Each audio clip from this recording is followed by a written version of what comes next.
becomes very stiff and very strong. It doesn't listen. The hard heart that suffers from what we call qaswatul qalb, the diseased heart, that is the heart that breaks under stress. When it's stressed or strained, because it's so solid and hard, it's not flexible, it's not soft, it breaks. It can't adjust to stress, it's not elastic.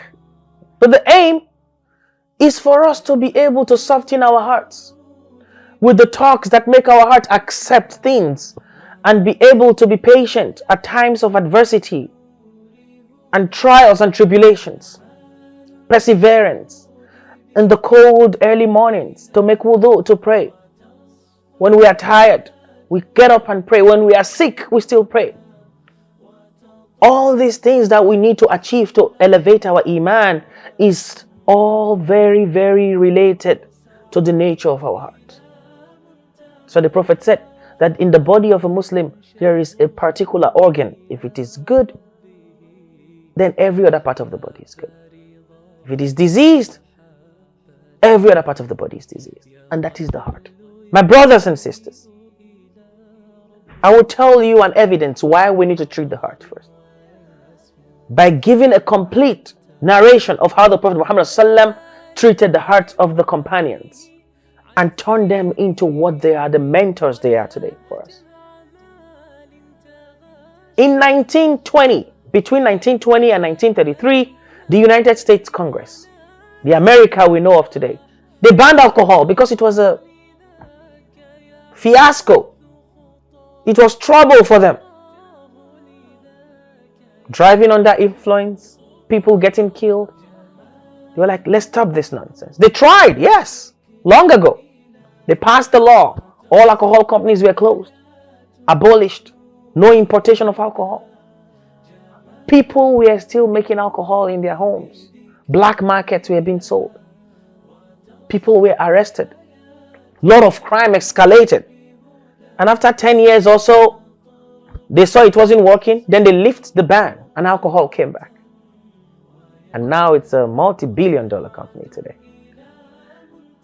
How did Allah subhanahu wa ta'ala stop alcohol in the time of Rasulullah? It is narrated that Umar always made a dua for Allah for Allah to give the companions a way out of alcohol, a clear way out of alcohol. And the first verses that said that there is good in alcohol, there is evil in alcohol, and the evil is more than the good. After the verse, Umar said, we need something clear about alcohol. And then the narration came, the verse that we should not come to Salah when we are drunk. Until the final verses came. إنما الخمر والميسر والأزلام والأنصاب رجس من عمل الشيطان.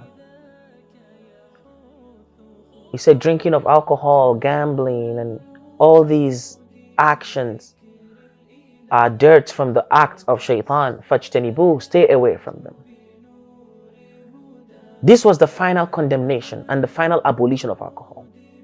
When these verses were revealed from the tafsir of At-Tabari, we heard the narration of Buraidah al-Aslami and also the narration of Anas ibn Malik when he was serving alcohol in the house of Abu Talha, and the announcer announced the verses. The companions who had the jugs of alcohol in their hand threw the jugs away immediately. Those who just drank in their mouth spit it out. Some who just swallowed were trying to induce vomit. It was narrated that the streets of Medina were flowing with alcohol. Everybody willingly threw away all their alcohol. Nobody was arrested. Nobody was threatened. Nobody was put in jail. And nobody was killed. Willingly.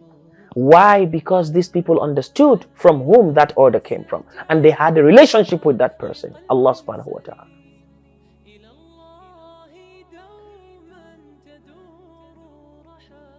So if you have a relationship with Allah subhanahu wa ta'ala, you understand who Allah subhanahu wa ta'ala is, then your heart becomes softened.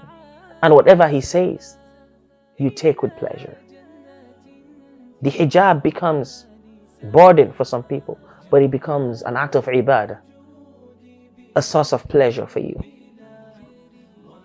The salah becomes burden for some people, but it becomes a source of pleasure for you. And Aisha radiallahu anha narrates, she said, the first 10 years in Mecca, Allah revealed the Surah al-Mufassal, the surahs that contain things about Allah, about Jannah, about Jahannam, to soften the hearts of the Muslims. So after the 10 years, no much rules were given. When the hearts were ready for halal and haram, Allah revealed the ayat, the verses of haram, prohibition, haram and halal. Aisha said, he said, if the first thing Allah revealed to the Prophet Muhammad sallam was do not drink alcohol, nobody would have been a Muslim. They would have said, we will never leave alcohol. What kind of religion is that? So we need to start from where the Prophet Muhammad sallam started, by working on our hearts and working on our relationship with Allah subhanahu wa ta'ala. Making Allah subhanahu wa ta'ala and His Messenger your first love. Assalamu alaikum wa rahmatullahi wa